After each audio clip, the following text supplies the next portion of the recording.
Kaagapay, do you feel that your marriage is under attack? Nararanasan nyo yan minsan, di ba? Na feeling nyo talagang pinag-aaway kayo ng kalaban.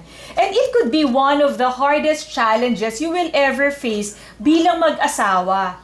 But the good news is, God is the author of our marriage. He designed and created our marriage for our good. Kaya naman po every time na feeling natin ang tindi ng awayan nating mag-asawa at pinag-aaway tayo ng kalaban, we can always come to our Heavenly Father for help. Yes, Claire, marriage is indeed under attack. Kung mapapansin po ninyo, pare-parehas lang ang scheme ng enemy sa mag-asawa. Since from the beginning of time, gusto niya talagang pag-awayin at paghiwalayin ang mag-asawa. Yes. Dahil alam ng enemy na pag nag-away ang mag-asawa, ang buong pamilya ay affected. Hindi Sabi ba? nga, honey, di ba? The devil always attacks at the point of unity. That's right. He come to steal, kill, and destroy. At yan ang primary purpose ng enemy, pag-awayin at paghiwalayin ng mag-asawa, and it will all cascade down sa mga bata.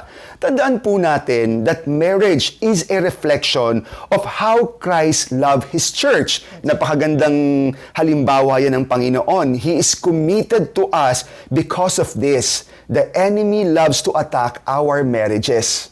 Kaya naman po sana lagi nating tandaan that it is the Father's will to see your marriage thrive and prosper. Yan po yung kalooban ng Panginoon na makita kayo mag-asawang nagmamahalan, nagkakasundo, at hindi nag-aawayan. God wants happiness sa ating pagsasama dahil siya rin po ang maluluwalhati dito.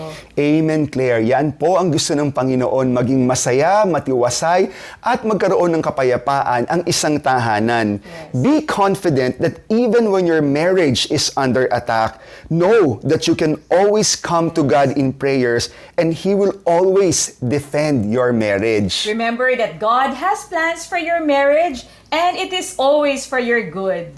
Lagi po nating tandaan ng mag-asawang sabay manalangin. Napagtatagumpayan lahat ng suliranin. Ako po si Bong Pineda. Ako naman po si Claire para sa Happy Bahay. Happy buhay!